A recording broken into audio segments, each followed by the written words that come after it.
Welcome to the HVAC Financial Freedom Podcast, a show where we talk about HVAC business ownership and financial freedom by sharing stories and advice of experts who can help you get there. Now your host, John Victoria.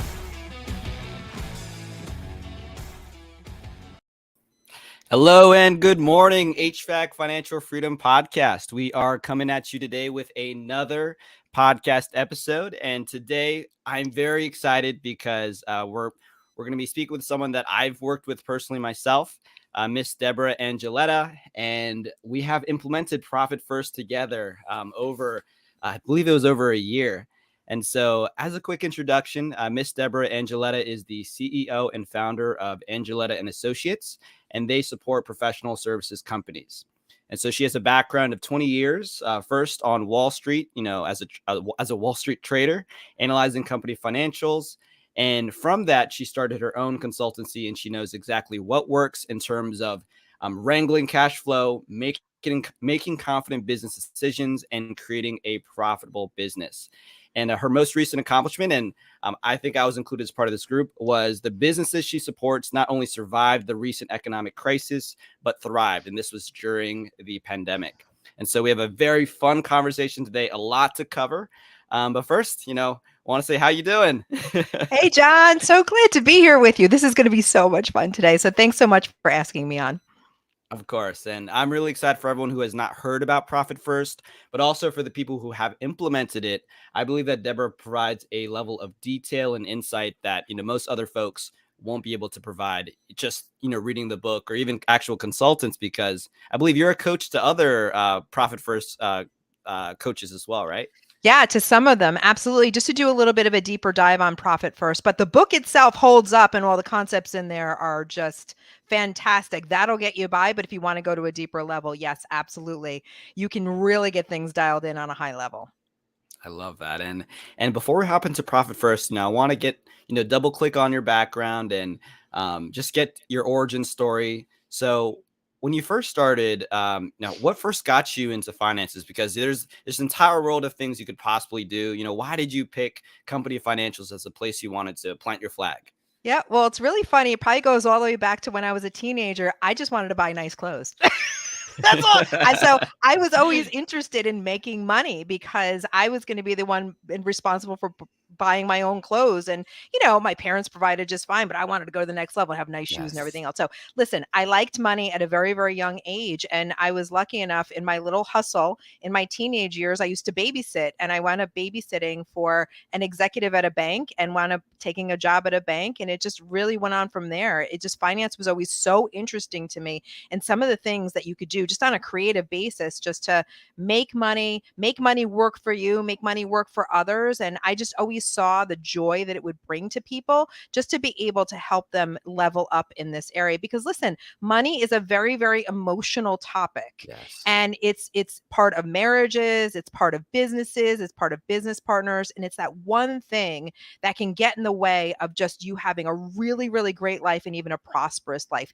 And also the ability to give back in your life. So, money touches everything. So it was really obvious to me of what I wanted to go forward and do was work in finance. I love that. And yeah, there's definitely a number of topics I want to discuss later, because you're so right. Money touches all areas of our life. And I am also a big believer that it's also intimately related to our psychology and the beliefs that we have. And, we are imprinted with a lot of those things early on, right? The childhood beliefs around money. And it sounds like you had a lot of great mentors at that time. But there's some people where, we have a different mindset. It might be more scarcity related, and we're unable to break through some of those things. So definitely would love to dive into that later. Yeah. And so that was high school. And then you got into Wall Street. So how did that transition happen? And would love to hear about your experience on Wall Street as well. Yeah. So working on Wall Street was working for large companies on what they call the sell side. And, it was more I worked with hedge funds. I worked with fund managers, all the big companies that are in your 401k or any of your retirement plans. If you have an IRA, you might have it with an investment company. They were all of our clients. So it was always so interesting just to watch the inner workings of the stock market and how they traded and how they made investment decisions. And that came down to really studying companies and studying the background down on businesses. And, there were a lot of financials involved. I always tell people I'm not a bookkeeper, I'm not an accountant, I don't do taxes, but because I've been around financials my whole career, it's very easy for me to go ahead and look at other people's businesses and interpret what's going on just from the finances. Because like I always say, and I know, John, you experience this as well, because our initial conversation was, hey, tell me about your business. And then I was like, Yes. hey, now show me your financials, because you and your business are symbiotic, right? And so you have to get both sides of the story, and the financials tell a story of its own. I love that. And yeah, that's can definitely when Deborah and I first connected, that was exactly it. It was, and sometimes I think there can be a dissonance as well between what the business owner thinks is going on and then what the financials say, especially if, the financials are muddy and they're not as clear as they need to be. There can be a dissonance, and Deborah was super helpful in terms of reconciling those two and building an actual plan of what to do to get towards my goals. Yeah. And so that was super, super helpful. Yeah. And what's really interesting about that, John, is that a lot of people approach this from an accounting perspective. And I know this is probably going to tie into profit first, but the way that I look at things is from a business owner perspective, because I am a business owner. So it's not just looking at, the profit and loss statement or the balance sheet or even your checkbook. It's about what's going on business owner to business owner in real life versus talking financials. Yes, getting lost in the numbers and the weeds and like missing the bigger picture. It's just like staring at one aspect of it. Correct. Yeah. And so I guess I'm curious. So you were at Wall Street and then you made the transition away from Wall Street to do your own thing. Yes. I'm curious, like what was the motivation and how did it feel when you were making that leap as well? Yeah. Well, when you work on Wall Street, and I was much younger then. So it really is a young person's game. And so at that time, my husband and I, he works in IT on Wall Street. I was a trader, but at the same time, we worked a lot of hours, a lot of hours. So this little bundle of joy came into our life about 12 years ago and was the catalyst for new mama to say, you know what, I got to step back from this. And I'm going to, take a leap and start my own business because, I love being a mom, but I knew I also wanted to keep my foothold in working with people and just having my own business. So that's where I started 12 years ago. And it grew slowly but surely, but kept at it. And the finance piece was always the anchor to that. And even those skill sets that I learned got me through those really tough years. And that's where really Profit First brings everything home for me that I know we're going to talk about in a moment. But that kept me on track to be able to build the business to where it is today. I love that. So the inspiration was family, and also, there's a lot more control as well when you own your own business. You can guide the strategic direction of it and really just build the type of life that you envision and that you want for yourself. Absolutely. And so I think a lot of people can relate to that, especially myself. It's just, we want to be the masters of our own fate, and that's what you did. So yep. Great. And so I guess we could dive into Profit First. Maybe as a quick intro, like what is Profit First? Some people might have heard of it in the past, but like what exactly is Profit First, and like why is it important to business owners? Yeah. So Profit First is a book written by Mike Michalowicz. So you're going to want to look that up. And so he wrote a fantastic book a number of years ago that has been on the bestseller list for years. So once I read the book and I was like, oh my gosh, I got to meet this guy. And we live in the same state, and we probably live about 30 minutes from each other. So I was able to interview him for a magazine I had at the time, quite some time ago. And so we just got on really well. Once he wrote this book, and the book is all about how do you create a profitable business. And what the funny thing is, and I'm sure a lot of your listeners will identify, if you have your own business, as you move through it, it's really funny. Number one, we're never taught how to be a business owner. Number two, we're never given like the plan or the playbook of how to be a successful business owner, to be profitable and make money. It's this phenomenon where we go into business, we make money, and then someday it's kind of like, we're waiting for that magical day to become profitable. And a lot of times that day never comes because almost 80% of all US-based businesses aren't generating $1 of profit. It's a real travesty. So a lot of people are, money coming in, money going out. And I'm sure a lot of your listeners can identify with that because that's most of the country and most business owners in the service in the service industry. So there's a better way to do it. And when Mike put out this book, I mean, you can say a lot of different things about it, but how I like to describe it, it's the playbook for business owners to win in this game of business and become profitable.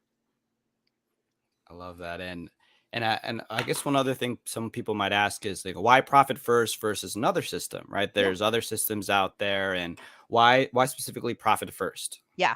Well, because profit first is written for the business owner. It's not written for an accountant or a bookkeeper. They look at numbers and interpret things very, very differently. Business owners, we manage our business looking at the balance in our bank account.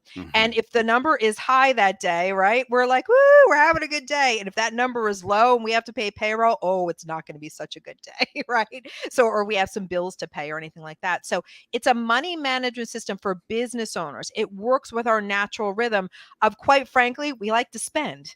So what we do is, in making sure that you become profitable, is we say, I'll give you an example. So just say you have $10,000 in your bank account. Now you're like, all right, great, I got $10,000 to spend. And you're like, nope, profit first. Hold on one second. What we're going to do is we're going to carve off a piece and put it into a bucket, which is a savings account. Well, maybe we'll take $1,000 and put that in a savings account labeled profit. And then we're also going to take $1,500, carve it off of that, and put it in a tax account and call that tax, right? And so now we start making decisions on a different number. That $10,000 is now $7,500 that we're making decisions on. I had to do that quick calculation because I don't do math well in my head. So $1,000 gets carved off into a profit, $1,500 into tax. And now we've got $7,500 to make the decision on versus the $10,000. You can see this is such an easy concept, but sometimes when putting it in play, you come up against challenges because business owners are always robbing Peter to pay Paul, but this gets you out of that cycle because it starts giving you the opportunity to make different decisions. You're going to decide how to use that $7,500 differently than if it was $10,000.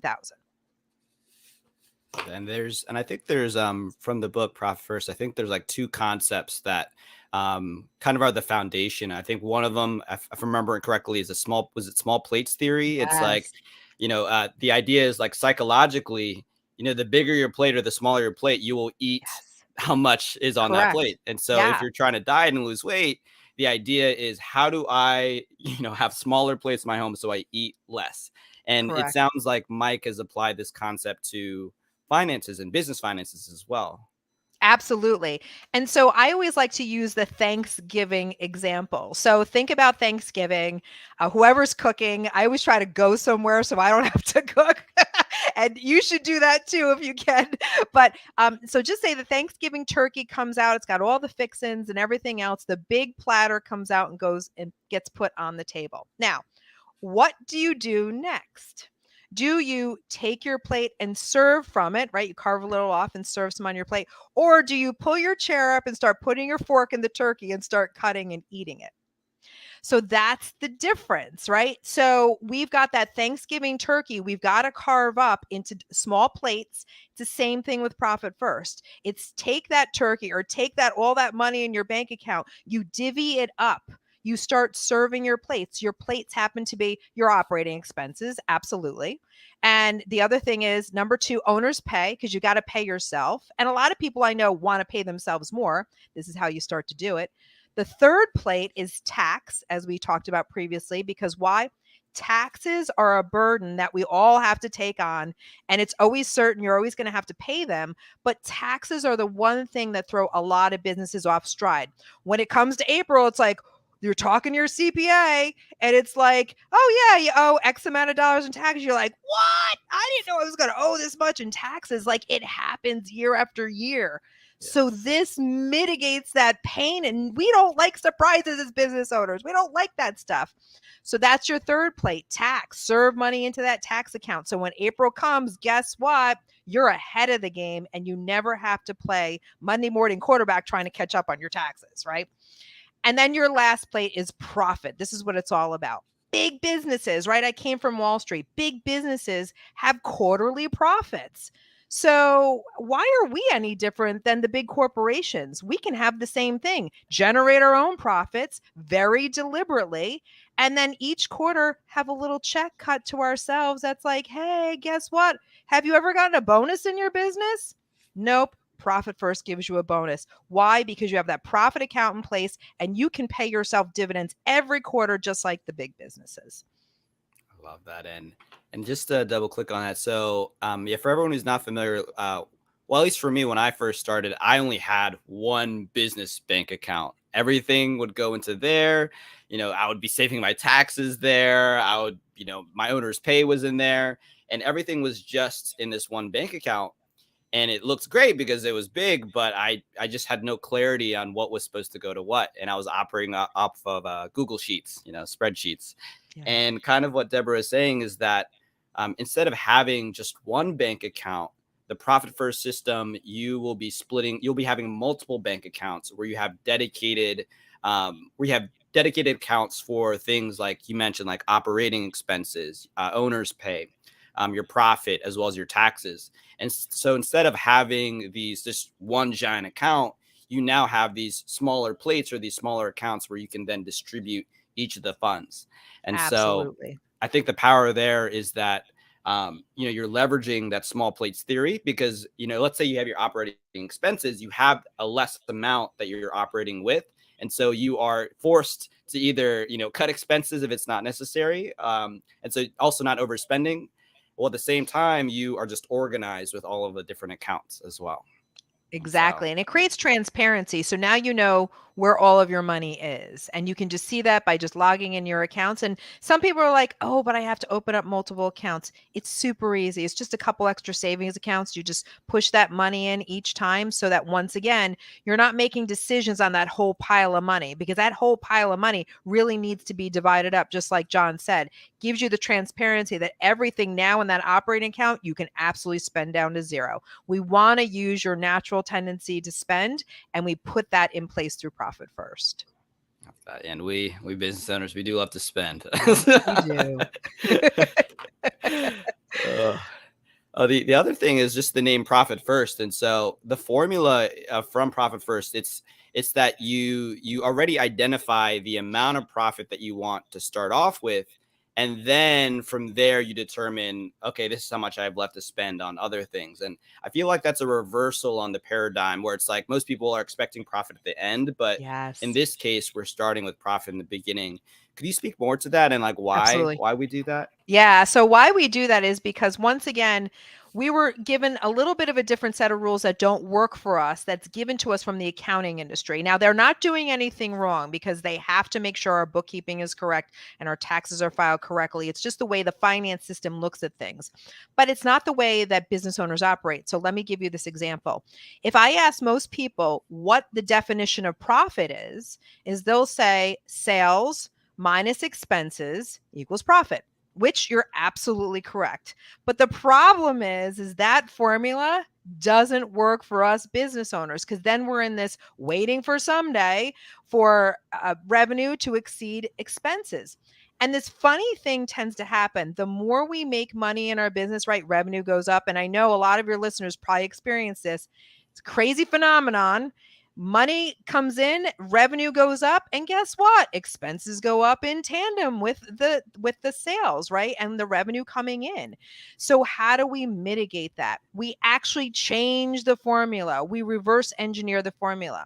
So instead of sales minus expenses equals profit, we actually reverse engineer it. We say sales minus profit, right? We'll take our profits out first, equals expenses. So with that new calculation of sales minus profit equals expenses, it gives you the opportunity to carve out that money that's yours to pay yourself, put towards profits, fund that tax account. And now what's left is what you make decisions on that's left in your operating account.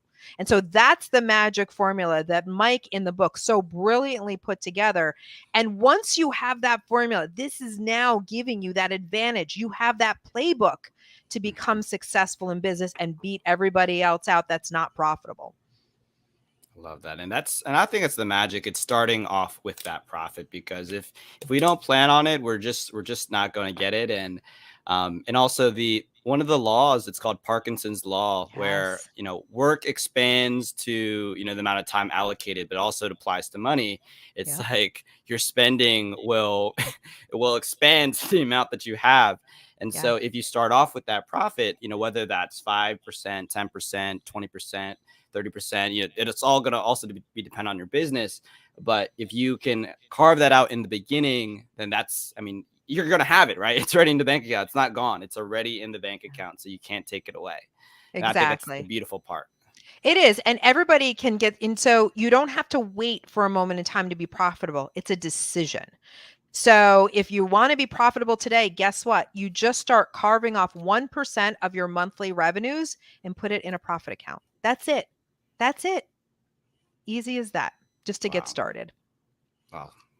You can literally do it today. Today you can start. And another thing too is, so when I first introduced Profit First to my accountant, and I think you hinted at this earlier, a lot of them are like, this is not in accordance with, was it the GAAP accounting Yes, principles? GAAP accounting, generally accepted accounting principles. That's what they operate on. And so when I tried to introduce it, they said, "Nah, this is going to take a lot of reconciling. Like this just isn't going to work for us." Um, I could imagine, like, let's say someone is interested in implementing Profit First. The challenge could be, getting their accountant on board. Could you speak to like why they have that, I guess, initial hesitation and how to get them on board, or is it even possible to get them on board? And should we, work with someone else? Yeah, so to tell you the truth, I think they think that it's more difficult than it is because they don't know what it is. And when somebody like me as a Profit First professional goes into businesses, I tend to take care of all of this and then bridge the gap between the business owner and the accountant so that we all play really, really nice together, and really the burden falls more on me than the accountant. The accountant is really just concerned with making sure they have the right numbers so that they can go ahead and file your taxes in a very, very manageable way. And once they start seeing multiple accounts, they think that it's going to be too hard to wrangle. We put together the system very, very simply so that your accountant is going to be happy. Listen, some will never come around to it and be like, nope, you got to do it my way and this way. And it's just a lack of knowledge. It's not right, wrong, bad, or good, but they've been taught to operate on certain principles. And listen, their job is to make sure that they find every single possible deduction for you and keep you out of tax jail. That's their job. It really isn't to create profitability. But for someone like me, my job is to create profitability in people's businesses. I love that. So it's really, they're just trying to keep you out of, being tossed in the locker. And for Tossed you, in the locker. That's a good one. But for you, it's more like, okay, how do we build the profitability into your business? Because at the end of the day, your business is a vehicle to live the life that you want. And you can't live the life that you want without the profitability in place. And yes, you're going to have to pay taxes on it, but you're still taking home a lot more money than if you weren't otherwise, right? If you're just, cutting it right at the zero or even going negative in terms of your spending. Yeah, you get ahead of the game, and you're given the rules to play the game in business that nobody's ever given. Like even if you go to school to get your MBA or you don't learn this stuff. And it's very, very simple. And, I hear a lot of people that say, listen, I'm not good with money. It's like, you don't have to be. All you have to do is this. It's just a step-by-step process. You don't have to be great with money. You don't have to understand all your financials. It's about taking a part of your money that came into your bank account. Just take a piece of it. Even if you take a $100 or $500 a month, whatever, stick it in a profit account. It's a easy peasy system. Love that. And so if someone wanted to start today, like let's say they have the one bank account, they say, I want to implement Profit First. What would be maybe their first 3 steps to get started with the Profit First system? Yeah. So first 3 steps, number 1 is make sure that you have a way of looking at all of the money coming in your bank account. So just that's step 1. Step 2, open up a separate savings account and call it a profit account.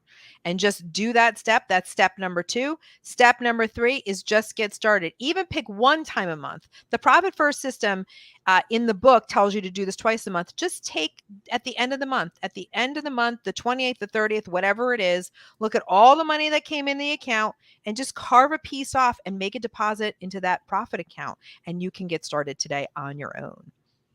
Love that. And also, if you haven't read the book, of course, I think that'd be another great place to start. Yes, absolutely. Google, Profit First. And I believe there's different Profit First books for different professions as well, right? Like I think I've seen like there's the general Profit First, and I believe there's Profit First for contractors. I have that book around here somewhere. So depending on, what you're looking for, like you can look specifically for your industry and you'll be able to find potentially a book written by a Profit First professional. Yes, there are specific books written for specific industries, but Profit First Classic from Mike Michalowicz is the OG. That's the foundational piece to start with.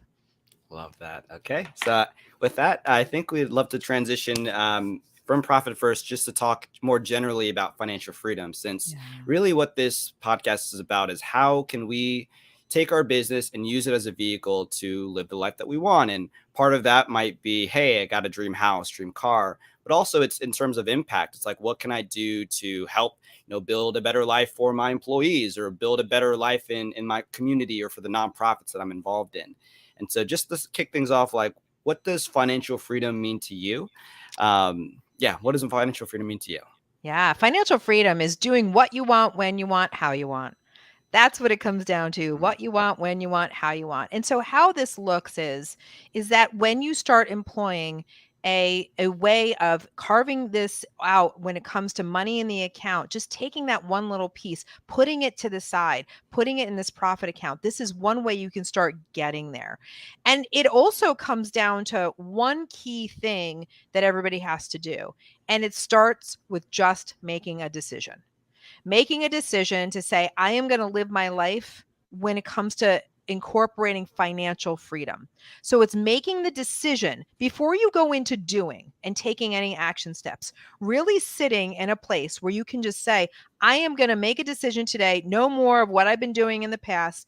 I'm going to decide today to become financially free. And then you can start writing down what that actually means to you. Does it mean less time at work? Does it mean raising prices so you can increase revenue? Does it mean cutting expenses and really dialing in those expenses and seeing what's necessary and what's not? Is it a matter of you want to give more so that you want to be able to put that into your financial plan? I want to give to different organizations or people or even people in your family, right? So it's just about making that decision and then writing down the pieces of what does life look like? How do you want to see it happen? How do you want to see it unfold? Because, as human beings, we are great manifestors when we have clarity. So number one is making the decision. And number two is getting clarity of what financial freedom means to you. It's different for everybody. Like, I love working, so I would probably not stop working, right? I just got off a call with my financial planner. He's like, so when do you want to retire? I'm like, never, because I love what I do. But I do like to do things within a certain period of time. So am I working, 80-hour work weeks? No, because it's all how I design it, making the money that I want to in the time that I've allotted so that I can have my business and a personal life. So, but that was one of my things that I wrote down on my list. So it's making the decision to be financially free. And then number two, what does financial freedom mean to you?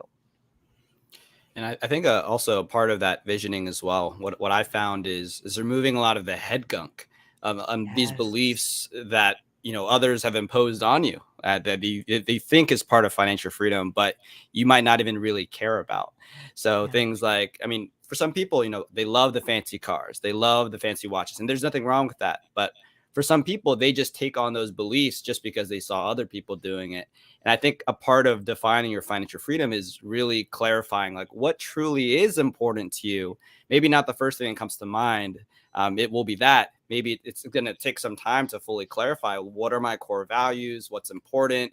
Is it time with the family? Is it working more? Is it, certain things? Maybe I want more rental properties, or I don't know what it is for some people, but I think a piece of that too is like cutting out things that are really not that important to you, but you thought they were.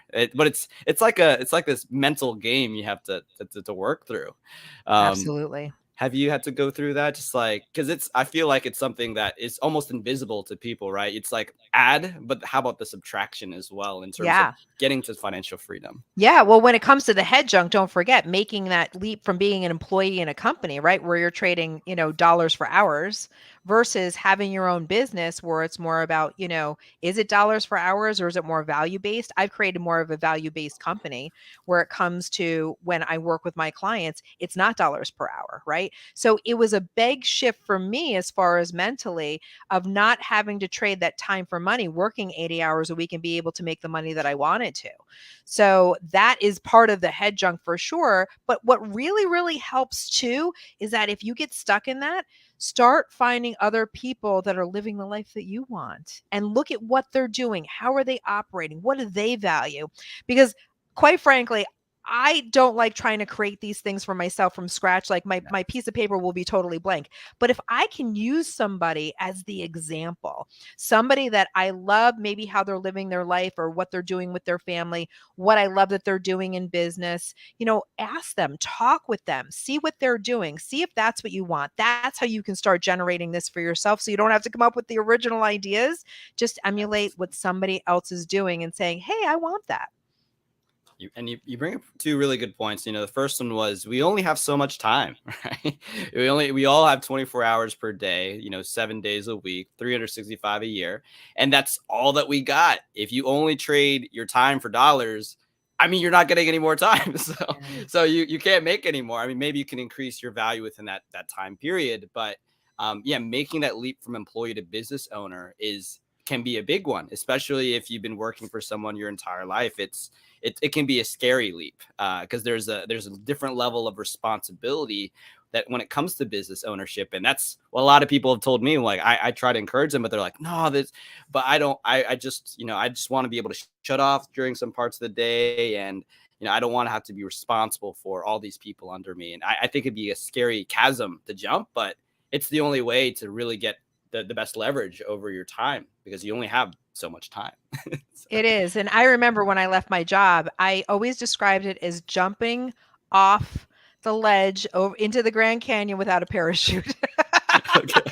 That's how it felt. It was that excruciating. But I also knew that somewhere on the other side of this, like I had a career, I knew that I could always go back to Wall Street if I wanted to. I had a good resume and, you can always go back to the job, right? You can always do that.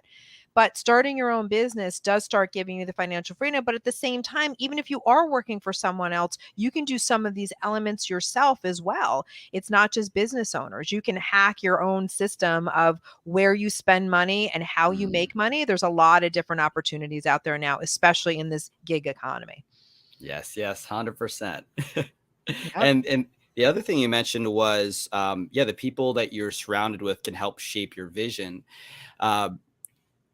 For someone who is just getting started, someone who has not really found those types of people, how does someone find them? Because it can be difficult, right? You have to put yourself out there to connect with these people. And then you have to connect with them in such a way where they might be open to sharing some of the, the inner workings of how things are going for them and their thoughts on things. Yeah. And so how does someone get themselves around good people? And then how does someone develop those relationships with those good people? Well, it's so much easier now in the internet age. Like back when I first started in business, like we didn't have all this. We didn't have all this. So we had networking. We had local networking groups. So go where the business owners are, hang out with them, see what they're up to. You probably have a chamber of commerce around. You start there, right? Any business groups, go online, just do a quick Google search, like business groups in my area. And then there's LinkedIn groups for business owners. I'm sure there's an HVAC LinkedIn group where you can go talk to other business owners, see what they're up to. The internet provides so much information now to be able to just go ahead and do that quick search. Once again, it's just about making that decision and then taking action. Super simple. And one way I found some folks too is it's just going to the conferences. And it's usually the ones outside of your local area, because if someone is willing to invest the time and money to go to a conference, and let's say there's a VIP ticket, let's say you get the VIP ticket. If someone's willing to spend that money, they are most likely going to be the types of people that you want to be surrounding yourself with. And 1000%. So like, I know for this year, in October, there is going to be a conference in Vegas, and this is going to be for the Service Rocket Summit. And it's going to be great because there's going to be, I believe, 1,500 HVAC business owners there. There's a VIP and, section as well. And there's the most incredible people in the HVAC industry are going to be there. And so these types of events, they don't happen all the time. But if you want to connect with people who are killing it in markets outside of yours, like these are the types of events that you want to go to and, be open, be friendly, see how you can give and build connections because, there's only so many people in your local market. But like, if you can find the best people in the country and they're all going to the same place, why not go there? Right. Absolutely. And so that's the beautiful thing Yep. with the world now. It's just we have industry conferences that are amazing. Yeah, absolutely. So start local and then go more regional. And it's great because then, that's a really good use of time and money. And it's also investing in yourself, with which we as business owners, we're always servicing our clients and everything else. We need time for ourselves. And on the tax side, it's a tax deduction too. So it's all good. Double win. Double win. I love Awesome. that. Yeah, it's great. I love it. I love to travel, and people are traveling again. So it's great opportunity to get up and go, especially Vegas. Why not? Yeah, of course. Awesome. Well, I think we're running up on time here, but as we come to the close, any advice for someone who's listening? They might be interested in profit first, or maybe they're interested in how do I get closer towards financial freedom? Any parting advice for folks that are interested in moving towards that? Yeah. So, I have something for the listeners, and it's a little bit of a download, but it's a really powerful download about the 5 secrets to success hiding in your financials. You would not believe what's hiding in your numbers right now that you probably never thought of.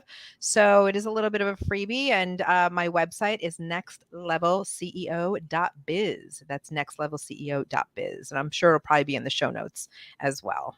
Yes. I'll add it to the show notes. Yeah, nextlevelceo.biz. And what can someone hope to learn from this once they go through the document? Yeah. So a little bit about what we talked about today, but just to be able to take your power back with your financials. So many business owners feel like that their money is just going out the window. They don't know where it goes. They don't know where it's going towards. This will bring you back into the driver's seat to be able to know what's going on with your money and the opportunities that are lying before your feet that you probably don't even know of what's going on in your financials. So it can start creating that clarity for yourself so that you can move on. It actually preps you for profit first. So all the better. Love it. And it's completely free. So yeah, you don't have to Completely pay for a book. You just, I believe you probably just have to enter in your name and email. You'll probably That's get it. and then boom, you got all the fundamentals to get started with Profit First. Yep. Super condensed, super tight. It's not 50,000 pages. I get to the point because I'm a business owner as well. I always say, don't give me the labor, give me the baby. Right. So it's written in that vein as well. Love it. And for anyone who wants to get in contact with you, Debra, like what would be the best way? Would it be through the website? Yeah. Or? Yep. Through the website or Debra at DebraAngilletta.com. Perfect. Awesome. Well, I think that should be about it for today. First, Debra, thank you so much for your time today. Profit first, getting the rundown on that, as well as, what are some of the moves people can make to get towards financial freedom. And also thank you to the listeners who are here, who are listening in and looking to improve and grow your business and achieve HVAC financial freedom. So that's about it. Thanks so much, everybody. I'm so glad to have you, and we'll catch you on the next one. All right. Take care, everyone. Welcome to the HVAC Financial Freedom Podcast, a show where we talk about HVAC business ownership and financial freedom by sharing stories and advice of experts who can help you get there. Now your host, John Victoria.